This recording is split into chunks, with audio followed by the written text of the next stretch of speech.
Now, the Hunt Palmer Show. A magic beyond anything you could ever imagine. You are now listening to the Hunt Palmer Show. Brought to you by Sagrera Farms on 104.5 ESPN Baton Rouge. Locking down the middle of the day. You really think that's the best idea? Live from downtown Baton Rouge, this is Hunt Palmer. It's quite a piece of work.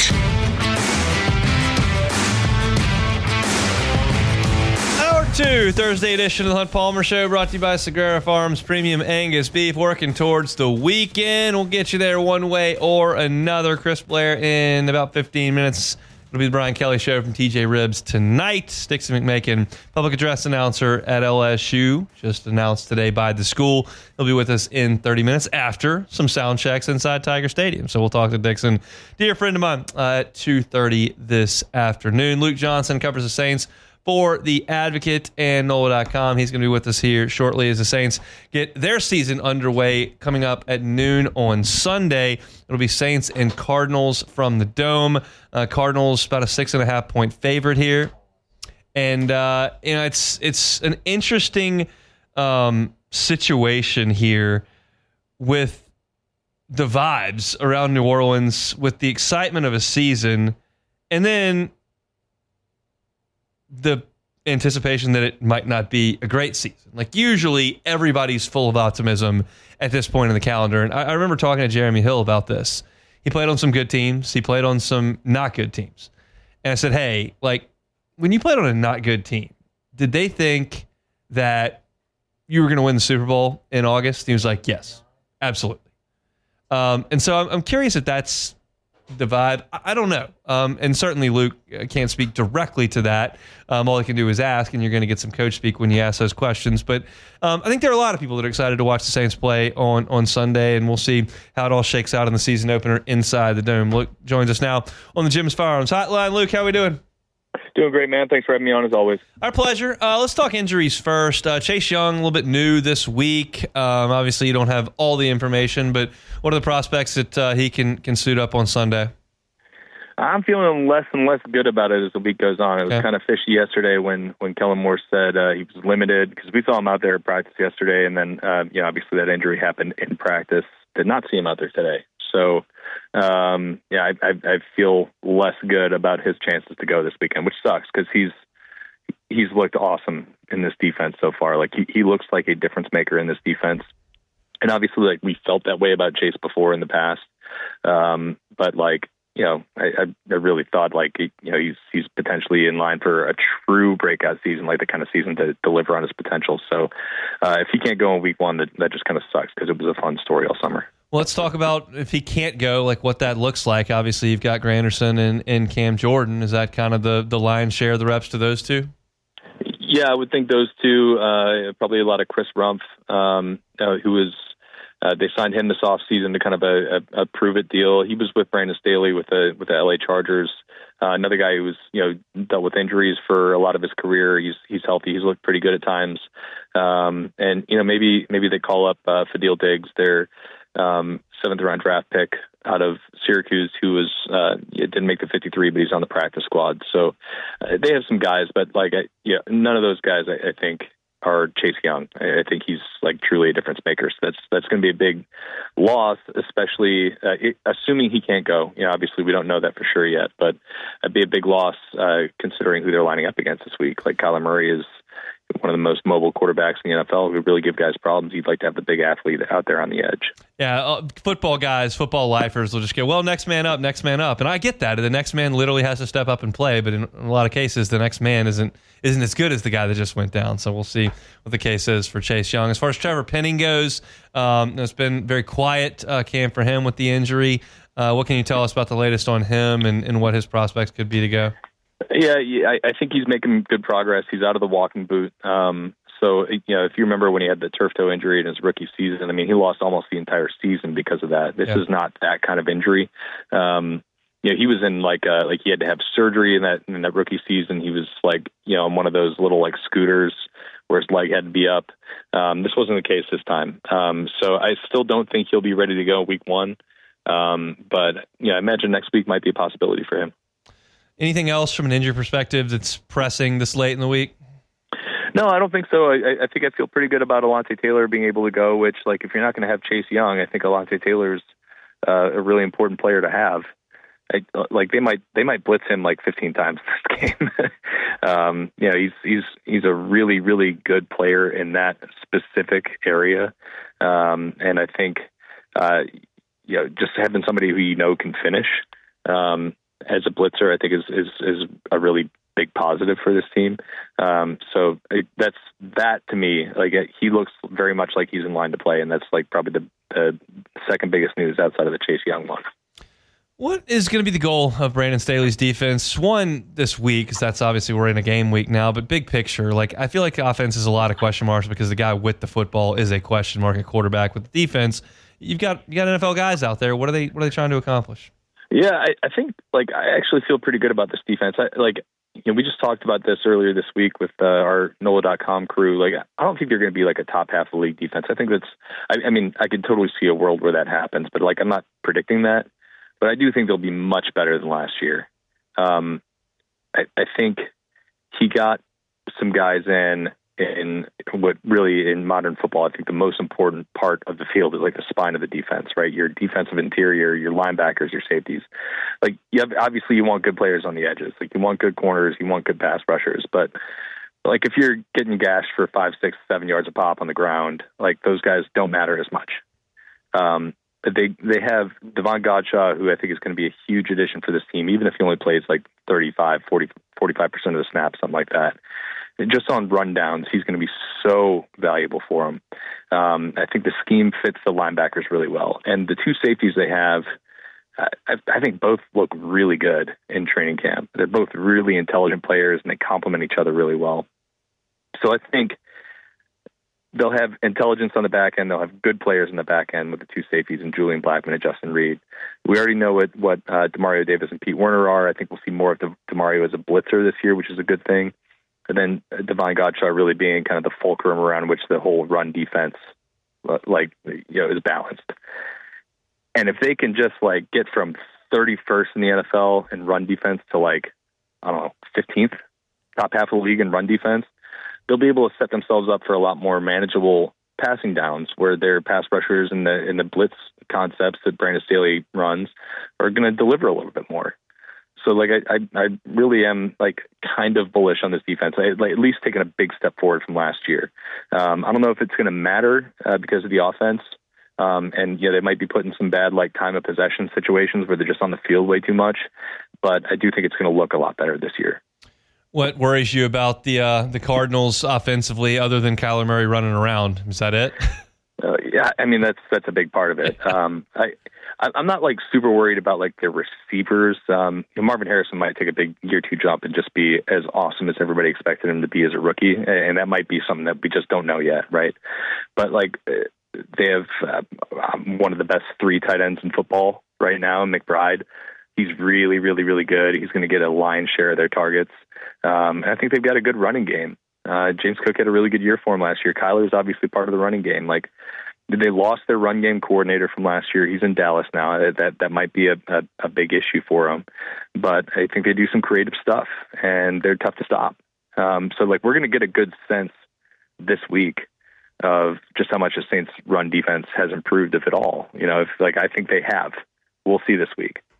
All right, well, I've buried the lead long enough. I guess we can get to it at the end here. What do you expect Spencer Rattler to look appreciably different in the game on Sunday than he did last year? Yes, I do. I think there's a couple parts that go into that. I think the scheme last year tried to make things easy for Spencer, but it also just it really diminished his opportunities. There was a lot of cutting the field in half, a lot of rollouts, a lot of boots. A lot of play actions designed to go deep. So I think this is more of a kind of diverse scheme that will help them out in that respect. And then he's not going to be playing with a bunch of backups, right? He's going to have Chris Olave and Rashid Shaheed. He's going to have Juwan Johnson and Alvin Kamara. He's going to have at least 4 of his regular starting offensive linemen out there. We're going to get a better sense of who he is as a player. I think he's going to look a lot better than he did last year. I don't know if that means he's going to look good, but I don't think he's going to be the guy who, had these really dramatic, like first half, second half splits, where they schemed some stuff early in the game. They couldn't catch up with it later on. And he was, he just was a bad player in the second half of games last year. I think we'll see some improvement. I just don't know if it's going to be enough for him to just like really hold on to the job. Like they probably at some point got to get a look at Tyler Shuck this year. So I think the only way we don't see that happen is if Spencer Rattler is like really, really, really good. Like, obviously somebody they'd want to build around. So we'll see. He's going to get his chance. I'm interested to see what it looks like because I'll tell you one thing about Spencer Rattler is that he has no lack of belief in himself. Like he thinks he's going to go out there and get the job done, and we'll see what he does. How do you think it looks on Sunday? For the whole team? Yeah. Yeah, I mean, I think the 6.5 point line is a little bit much. It wouldn't surprise me if the Saints play pretty feisty, especially defensively. And if Kellen Moore has some wrinkles that they just aren't expecting because they don't know what it looks like with this group of personnel. But I don't think they're going to get the win. I think I'll probably pick something like Cardinals, like 21 to 18 or 17, something like that. We shall see. Bring a jacket to the Dome, and we'll talk next week. Sounds good, buddy. See ya. Luke Johnson with The Advocate, NOLA.com, down there in New Orleans, covering the black and gold, @by Luke Johnson on Twitter. If you'd like to read his stuff, he'll be all over it come Sunday in the Dome. All right, we'll take a timeout. When we come back, Chris Blair, voice of the Tigers, will be on the Brian Kelly Show tonight on the call for you on Saturday night in Death Valley. We'll talk to Chris, fresh back from Clemson, on the Hunt Palmer Show. The Hunt Palmer Show. Genesis of Baton Rouge. GenesisofBatonRouge.com is the website. Every car that's on the lot is online at GenesisofBatonRouge.com. Tell you about America's best warranty every single day because it's worth knowing about. Powertrain warranty, 10 years, 100,000 miles. Bumper to bumper new vehicle warranty, 5 years, 60,000 miles. That is industry leading. Enhanced 24/7 roadside assistance, and then that complimentary scheduled maintenance, which is such an awesome deal, especially when you consider the valet component. They will handle all the maintenance of your vehicle for those first 3 years, 36,000 miles. Just let them do it. They'll bring you a loaner while they handle it so you don't miss a beat on your day. It's just part of the experience of being a Genesis driver. Most of you have not gotten behind the wheel of a Genesis, and that's okay, but you can change it when you're next in the market for a vehicle. If that's next month, if that's next year. Get on by and see them at Airline at PQ. They're across from Women's Hospital. Genesis of Baton Rouge. You can find the entire inventory online at GenesisofBatonRouge.com. You're listening to The Hunt Palmer Show, brought to you by Sagrera Farms.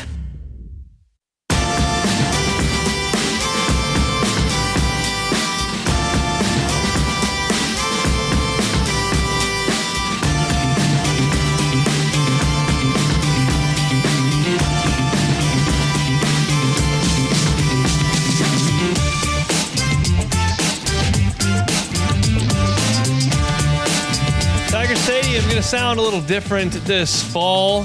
New PA voice of Death Valley and the PMAC, Dixon McMakin, will be along here in 15 minutes to chat with us. On the radio, still going to sound the same, though. That'll be Chris Blair, the voice of the Tigers. Chris was on the call for LSU and Clemson last weekend. Big win for the Tigers. Excited to talk to Chris about that. And then we'll also chat with him about the Brian Kelly Show, which cranks back up tonight for another edition. If you're looking for something to do this evening, want to check out TJ Ribs, Brian Kelly Show, you can absolutely do that. They'll be there. Show starts up at 6 o'clock. Brian Kelly gets off the practice field sometime a little bit after 5, meets with the assembled media, gives a little bit of an update there. Then he hits the road over to TJ Ribs, where he meets up with Chris, and from 7 to 8, they are on the air for the Brian Kelly Show, so you won't want to miss that. Very excited for the ball game on Saturday night, 6:30 kickoff. That means you can find myself, Brandon Taylor, Marlon Favorite on the air about 4:30. We'll lead you up to about 6. That's when we hand off to the broadcast team, Gordy Rush, Jacob Hester, and the voice of the Tigers, Chris Blair. He joins us now on the Jim's Firearms Hotline. Chris, how are you, sir? I'm great. Did we not have a lot of fun Saturday? It seemed like it had been a while, but everybody was in a great mood. Saturday, Sunday, and here we are Thursday, and everybody's got a smile on their face. I was a happy dude on the post-game show. That was those were getting to be a drag, those 0-1 post-game shows. There's just not a lot of juice in the building, but there was plenty on Saturday night, and I'm sure there was plenty of juice there in Memorial Stadium in Clemson. You were on hand. What was the environment like that LSU walked into? Yeah, I mean, it's a hostile environment. It's certainly one of the best in the ACC. I mean, it's I think I mentioned it last week. It's going to be a sellout. It's a huge game for them, just as it was for LSU.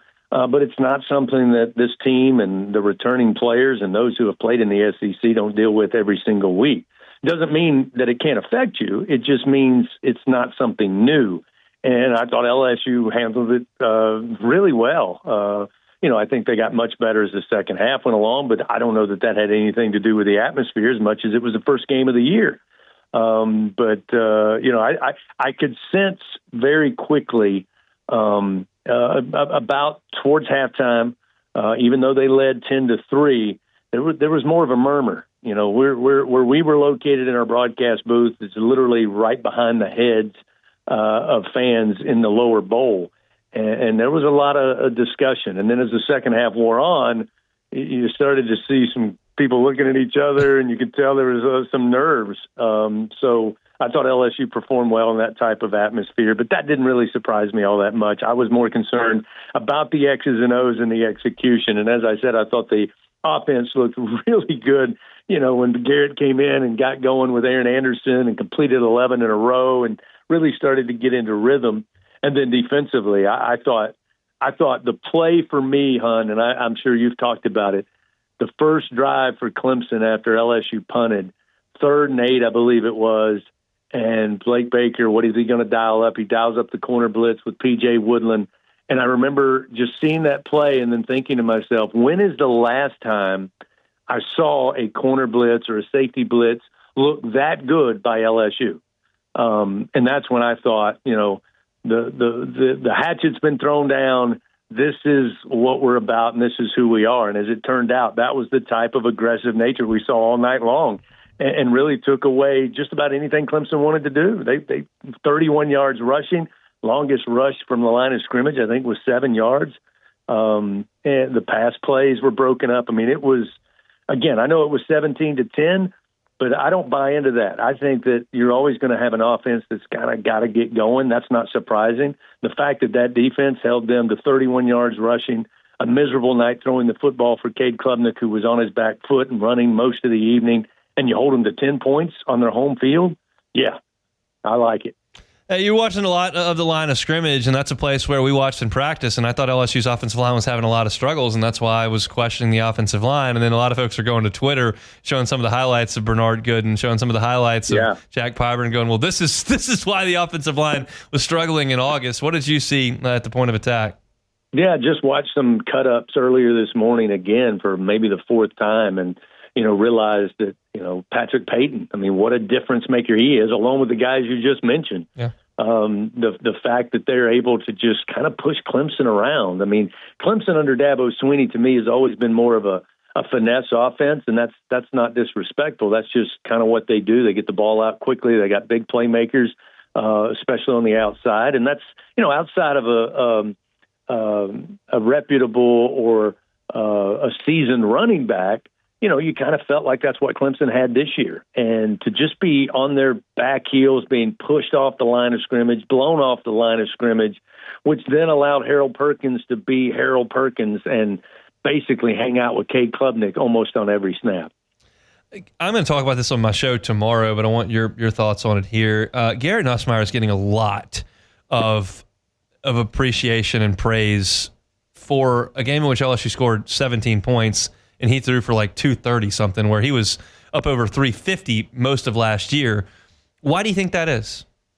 Because I watched a pretty good diagnosis on just Garrett Nussmeier. It was the Sky Cam on just Garrett. Now, I'm sure a lot of people have watched it. I can't give credit because I'm old and I can't remember. But it was a great breakdown, and it included even the incompletions. And why I think he's getting love from all the people talking about quarterbacks this year is because of, even with the incompletions, and most of those incompletions were simply pretty good defensive plays by Clemson where they had good coverage, or the touchdown that was taken away that was an absolute dime dropped in a very small bucket, almost a golf hole. Let's just call it a hole on a green is where he dropped that football. But what he's reading, and that what was cool about watching the Sky Cam, were a couple of plays where he just put a an absolute textbook lesson on how to attack a defense that plays a lot of zone coverage. There's a screen play where he faked the screen, I think, to the right, and he had the entire middle defense full speed going to the right, far boundary, wide side of the field. He turns back, drops an absolute beauty into the flat about, 10, 12 yards down the field with gaping holes across the middle. And that was all done by Garrett Nussmeier. They were reading him. The middle linebacker had his eyes on Garrett. Garrett looks right, pump fakes, and then just turns, and right there's the receiver. He puts a dime on it.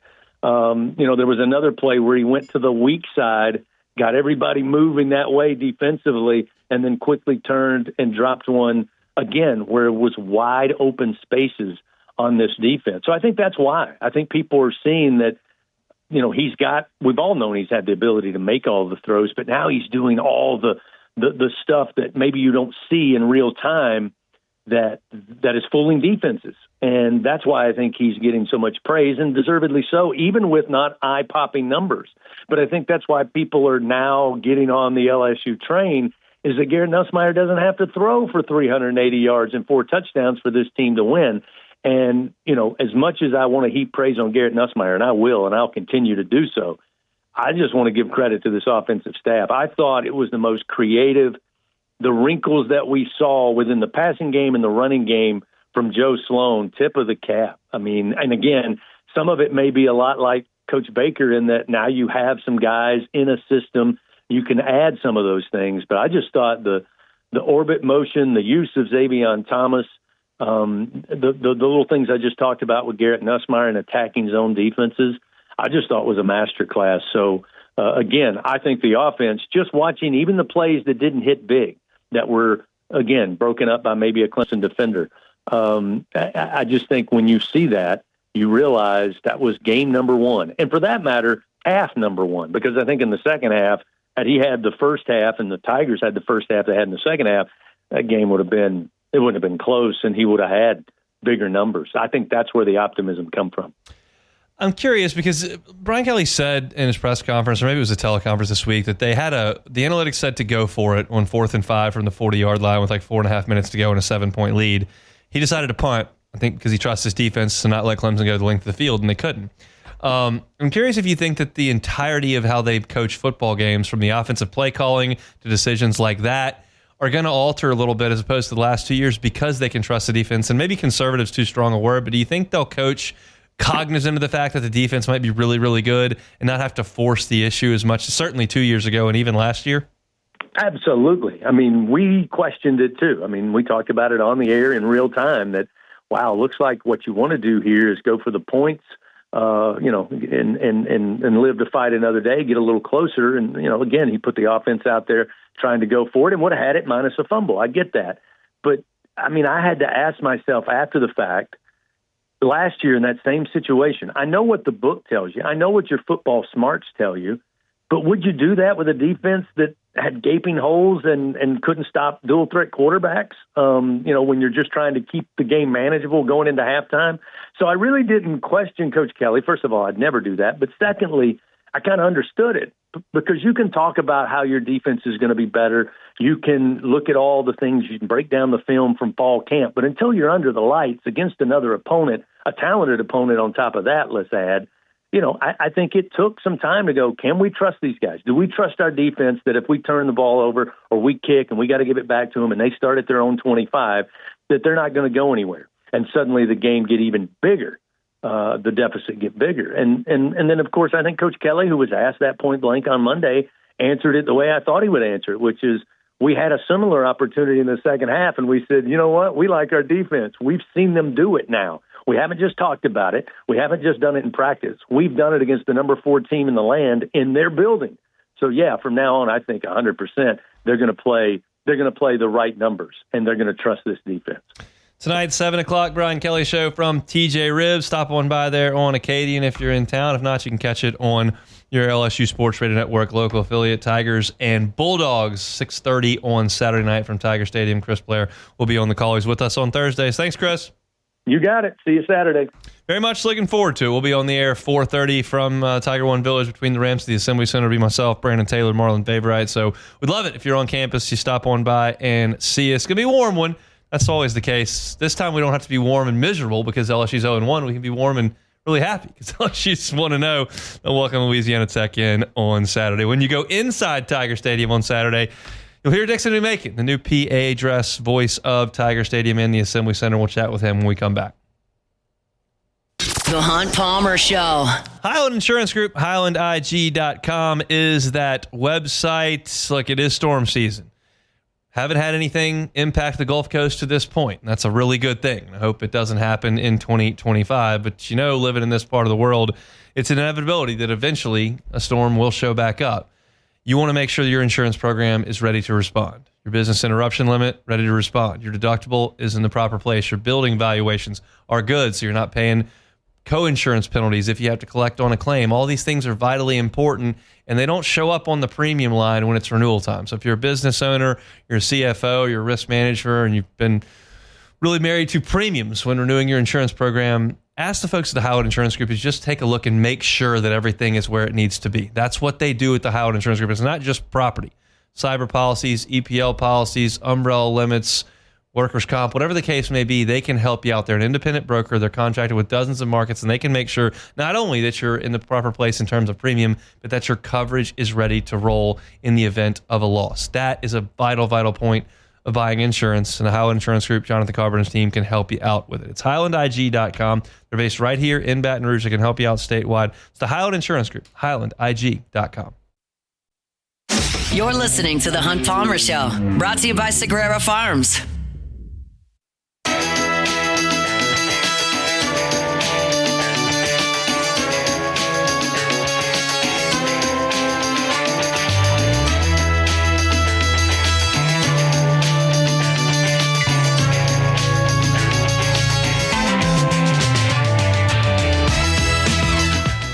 If I could take you back in a time machine 19 years ago, two goofballs in a maroon SUV driving around the southeast of Knoxville, Tennessee, Gainesville, Florida, watching football, and told you those two guys, one of which would be the pre- and post-game show host on the LSU Sports Radio Network, and the other one would be the voice of Tiger Stadium, you probably wouldn't have believed that. But it did come true. That is Hunt Palmer and Dixon McMakin, a longtime friend of mine. Now LSU announces the public address voice of Tiger Stadium in the Pete Maravich Assembly Center.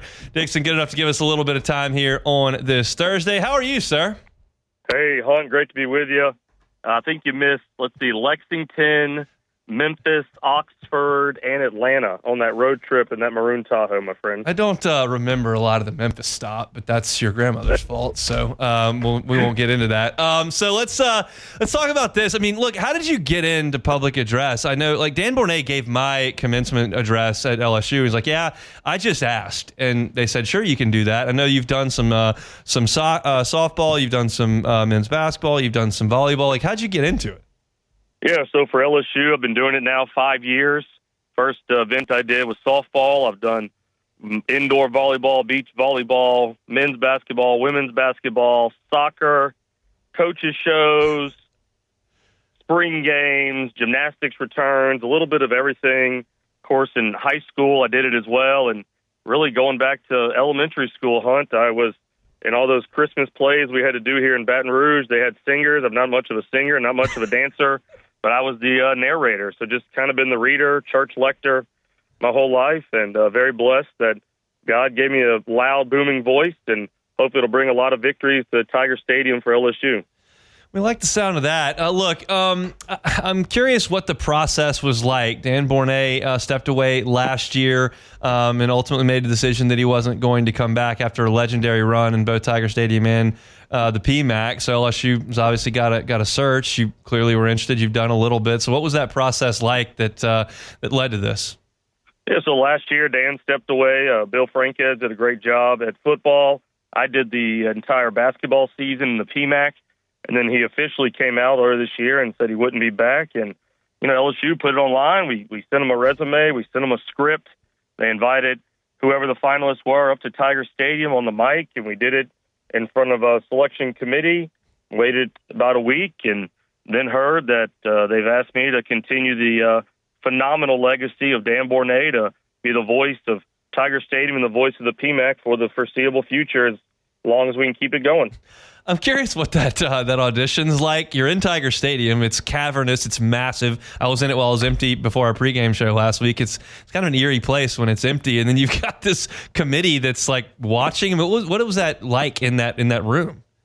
Yes, I'm blessed that I've done 2 spring games, so I've been on that mic before. Okay. So it wasn't the first time I'd been on that mic, but it was the first time talked into that mic and no one's there. Just a completely empty cathedral of college football. But it was neat to do it versus the script when I just read it at my house. I got my dogs and my wife in the room next door kind of making some noise. So you have to envision the field and where the players are. But when you're there in the stadium, announcing touchdowns and first downs and scores and the band playing, at least you can look at the field and have an idea. So it was a really cool moment. Just what an honor to be considered a finalist. If I didn't get it, it was truly an honor. 39 years old, and be able to do this for hopefully a generation to come. So you're just 2 years older than me, but you've been going to that stadium your entire life, just like I have, and it's always sounded the same. It's always sounded like Dan Bournet, and I'm confident you could give the lines that Dan would always say, just like I can. That's just a natural thing sometimes as a broadcaster to copy things that you hear. Is your plan to kind of make it your own? Do you have some things that Dan did that you like and want to continue? I'm curious what your kind of personal touch on that kind of stuff is going to be. Yeah, it was neat. Yesterday we went to lunch together over at Phil's Oyster Bar, and he had told me, about 40 years ago, him and Sid Crocker did the same thing. They went to lunch together, and they just kind of talked about, what do I do? What are you going to do? And really the message from Dan and my message for fans for definitely this first game in the first season is going to keep it very simple, not try too much, anything crazy. But, Dan, the chance of rain never came in about year 10. So if anyone's expecting me to come up with something great in year 1, they're going to be, I think, highly disappointed. But when it happens, if something ever does happen, people will know and it'll connect like Chance of Rain never did with him. And just excited for the opportunity to be up there with 102,320 of my closest friends. I have to ask, are you going to do Chance of Rain Never? Like, because again, this is new for so many people that are my age. If you're our parents' age, you obviously heard the stadium before Dan Bournet, but that's just been kind of a part of game day to me. Yeah, Hunt, I encourage, all the fans come out and find out. If it is said, it'll be said at approximately 6:28 p.m. I've gotten the script. I know where everything's written, so we all will find out together. It'll be a feel moment. The marketing staff has told me that there's a lot of stuff to be said between 6 o'clock and 6:30 before the game. They have a lot of things you got to read. So if it'll fit, it'll fit. If it doesn't, it doesn't. But we shall see. How do you expect the nerves to be on Saturday? Little testy, but also I'm very grateful that I've been in that arena before. And, of course, me, I'm a family, LSU family through and through. I have 3 degrees from the school, grew up in that stadium just like you did, and Deacon Dan is the man. He is fantastic. I've known him my whole life, listened to him, really listened to him a few more times in those early years of LSU football than I did watch the game. I always listened to him more a few times, and I'll be excited. But, yeah, there will be nerves. But first read is 47 minutes before kickoff. I get to welcome all the fans to Tiger Stadium. Once we get that first sentence out, it'll be smooth sailing from there, I think. Everybody's going to be in a good mood. They're 1-0. I'm so fired up for you. Congratulations on a great honor. I'll come see you in the press box on Saturday, man. Thanks, Hunt. Go Tigers. Dixon McMakin, new public address voice of the Tiger Stadium and the Pete Maravich Assembly Center. As I mentioned, Dixon and I's family go way, way back to the 70s before Dixon and I were even around. And I spent a lot of time my college years with Dixon. He's a great friend. He's going to do an awesome job inside Tiger Stadium and did a great job in the PMAC last year. So fired up for him. I talked about this when Dan Bournet steps aside and before I knew Dixon was ever even in the running to be the next voice inside Tiger Stadium. It's going to be an adjustment for everybody. Some people probably pay attention more than others. That's just Dan's voice is burned into my brain because it's the only thing that stadium's ever really sounded like. Bill did a great job last year, and of course Patrick Wright handles the band portion of it. But I'm kind of a creature of routine and habit when it comes to games, even from the time like when I'm a kid to when you're a student to when I've been a fan, I've been in the pre and post game, been in the press box, like whatever the case may be. Like a lot of the things that are attached to LSU sports like mean a lot to me, and traditions mean a lot to me. You'll hear me him and Hall about the freaking uniforms all the time. And Dan Bournet's voice is a tradition at LSU for people that are my age. It's all we've ever known. So to me, it's like Saturday's going to be an adjustment for me to not hear Dan Bournet's voice over the PA, but so proud of and happy for Dixon that he's getting this opportunity, and he'll do an awesome job. He's going to do great work, and I'm fired up that like Saturday, just coincidentally, is going to be Meyer's first game in Tiger Stadium. Now he won't hear even the PA because he's 3.5 years old, and that'll be the last thing on his mind. There's ice cream involved, so that'll be top of mind at this point. But that's what Tiger Stadium's going to sound like to him. He's going to be going to games for the next 70 plus years, and for the foreseeable future, as Dixon said at the top there, like that's what Tiger Stadium's going to sound like, and that's a very, very cool thing to me that my son's going to have that memory and will have that sound of somebody that I've known for more than 20 years. So very, very cool deal. Appreciate Dixon for giving us a little bit of time, and best of luck to him on Saturday in his first game. And as I mentioned, he's going to have a pretty lenient audience at this point because everybody is in a good mood that the Tigers are in the top 5 and 1-0. So thanks to Dixon for a little bit of time. Our Thursday show is brought to you by Sagrera Farms. Take a time out, come back and close it out next. The Hunt Palmer Show. One Bath and Closets. OneBathAndClosets.com is the website. David Duvall and his team, 30 years redesigning and remodeling bathrooms and closets. Closet space is a big deal to a lot of people. And, some people have folks move into their home like I did back, I guess that was 5 years ago now, that Alyssa moved into the house that I owned and said, this closet situation is atrocious. I never thought twice about it. Well, we decided to move to fix it, but you don't have to move to fix it. If you love your location, love your home, love your interest rate, maybe more importantly, and you just want more closet space, David can come in and help you out with a custom closet that fits your exact specifications. Just go look at his awesome work at OneBathAndClosets.com. You can see that it looks gorgeous, it's functional, it's customized, and he's going to do it right the first time and leave the competition behind. If you think about a closet renovation, remodel, and you think, that's going to be not a great time for me to pay for that right now. Well, financing options are available. 18 months, 0%, same as cash. Just talk to him about it. Get that free consultation at OneBathAndClosets.com today. OneBathAndClosets.com. This is the Hunt Palmer Show, brought to you by Sagrera Farms.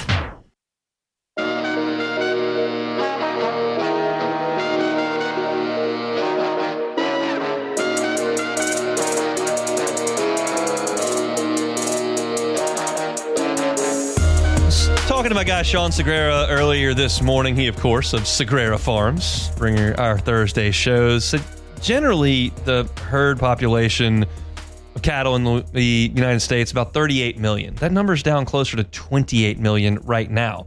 Inventory is lowest since about 1950, and you've probably noticed that, considering that beef demand is at a high, that the prices have reflected that supply and demand discrepancy. That can hurt, obviously. Sagrera Farms has not increased their prices. Sagrera Farms has no intention of increasing their prices. So if you'd like to fix that cost, get some prime Angus beef in your freezer so that when you need ground beef for burgers, you got it.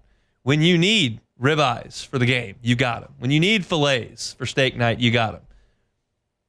Go to Sagrera Farms. Every single cow on that pasture is a 3-year process that is going to yield incredibly consistent prime results. It's some of the finest beef in the country, and it's right here up the road, just outside of Baton Rouge. It's a different way to buy your beef. Control prices, you get the best of the best, and support a local farm right here at Sagrera Farms, just outside Baton Rouge. They bring you our Thursday shows each and every week, and I give you Sean's cell phone number each and every week because I want you to give him a call. I want you to go up to Sagrera Farms. I want you to purchase side or whole cow and experience just how good Sagrera Farms beef is. I mentioned in the first hour, we had Sagrera Farms burgers on Sundays. My wife won't eat any other ones now. She absolutely loves them, and yours will too. Call Sean 225-719-1723. 719-1723. Sagrera Farms brings you our Thursday shows each and every week. All right, Beck, we got some Take It or Leave It. Take it or leave it. Take it or leave it. Take it or leave it. Presented to you by Flight by Yingling, the next generation of light beer, crafted by America's oldest brewery. Today's hottest stories in sports, news, and sometimes even Hunt's life. The question is, will he take them or leave them? Back in my tailgating days, Thursday was shopping day for the tailgate. Didn't want to do it on Friday because you want to get your weekend started. So Thursday was the day. If that's the case in your world and you're getting ready to tailgate all day long on Saturday, Flight by Yingling needs to be the beer you pick up. It's going to be in the 90s on Saturday. You want that light beer. Get one with all that great beer flavor. 2.6 carbs, 95 calories. Flight by Yingling, the next generation of light beer. All righty, first one here. Roger Goodell made some comments on Wednesday on the Today Show when asked about the halftime show for the next Super Bowl. And, of course, many people are speculating now that perhaps Taylor Swift could be doing the halftime show after her engagement with Travis Kelce. Wow. And Roger Goodell was a little coy. He, of course, wasn't going to say yes or no, but he said it's a maybe, quote. Taylor Swift doing the halftime show. Take it or leave it. It's a maybe. First of all, I'll take it. I think that would be a fine halftime show. She puts on one of the best shows in the world, and I think it would be a good show. It's kind of what we talked about last year. It's like whether or not you like the songs, to me, is relevant, but it's not the most important thing. I want to see a great show for the halftime show, and I didn't think last year was a great show. Taylor Swift will put on a great show. That's a weird answer, maybe. Yeah. I think you could do something in the neighborhood of, well, we haven't made any decisions quite yet, and when we do, we'll let you know. But a maybe makes me think there's a yes. So I think that's probably the case. All right, next one here. Amari Cooper, wide receiver currently for the Raiders, he just told them that he is going to be retiring literally just days before the team are supposed to play, of course, on Sunday against the Patriots. Retiring 3 days before your game. Take it or leave it. I mean, I'll take it. Whatever. I'll take it. They're going to be good anyway. Who cares? So you can retire. Fantasy owners everywhere are not very happy right now. If you were banking on Amari Cooper being your dude this year, you probably weren't going to be taking home the league title. Probably You're not. probably going to be doing the punishment that the league doles out for work. Probably so. But, I mean, it's still unfortunate. I mean, you get a guy. Alabama. Who cares? Well, okay, we're talking about fantasy football, huh? I'm sure you've had plenty of Alabama players in your fantasy Let's see teams. if I have one this year. Josh Jacobs, I have. Yeah, there you go. That's a Bama player. Hope he has a monster year. Roll Tide. Yeah, wow, okay. What a change of team Devontae Smith I have tonight, so I have two in my starting lineup currently. Any on the bench? No, but I got two. So there you go. Got Tank Bigsby, War Eagle. He's not starting. Brock Bowers. It's an SEC boy. Baker Mayfield. Is that an SEC boy? What do we say? I guess so. Not really, but all right. Last one. The Fox Sports writer Ralph Vacciano has released his Week 1 power rankings, and number 32, the New Orleans Saints. Number 30, the number 32 team in the league. Take it or leave it. I'm gonna leave it. They're not the worst. Someone will be worse. Yeah, there's got to be somebody worse. Someone will be worse. I don't know who. It's a bummer, man. I don't like talking about it. I wish they were better than they are, but it's what it is. Maybe they get a great pick next year, but it's just not. Maybe so. It's going to be tough. I still trust the Who Dat Nation's going to get up pretty early on Sunday and crack a cold pop and get ready for some football. That's just the way that it's got to be. And on a September Sunday, we can't be throwing in the towel. Hopefully no, it's too early. Beat the Cardinals. Now, are there going to be some paper bags on the first week? I will be interested to see. I don't think so. There will be very soon, though, I'm sure. Just side note, I watched the first episode of the Cowboys Netflix documentary last night. I think I'm going to like it. Really? I will probably watch Eagles Cowboys. I just saw that it's on NBC too. It's not just on Peacock. Is what it said on my app. All right. So I might watch a little bit. The Peacock was going to be tough for me to get to. I may not have done that. On NBC, I can get to that. But the Cowboys doc, if I don't watch the Cowboys Eagles tonight, I will watch that. I think it's going to be good. I watched the first episode. The PR performance Jerry Jones put on. Oh, he knows how to do it. In the 72 hours where he bought the team was atrocious. Like, Tom Landry is the coach of the team. He flies Jimmy Johnson to Dallas and goes out to eat with them, like, right there. And the people out were like, well, you're clearly hiring Jimmy Johnson to be the coach. Like, you're going to fire Tom Landry. And then he announced they were hiring Jimmy Johnson without Jimmy Johnson at the press conference. He was back in Miami. And then he announced him as the head coach without Jimmy. It was just like things that would never happen now, but were happening in 1989 or whenever it was. We just got introduced to Michael Irvin, who I think is going to have a nice, interesting run here with the White House and some other white things that he was involved in. That's going to be interesting. I'm going to keep you up to date on the Cowboys doc. That's it for us. If you missed any of the show, catch it on demand. Hunt on LSU, Hunt on Saints. Matt's about to drive you home on After Further Review. Have a safe and fun Thursday. We'll be back for a Football Friday edition tomorrow, getting you ready for a couple games on the Hunt Palmer Show. The Hunt Palmer Show.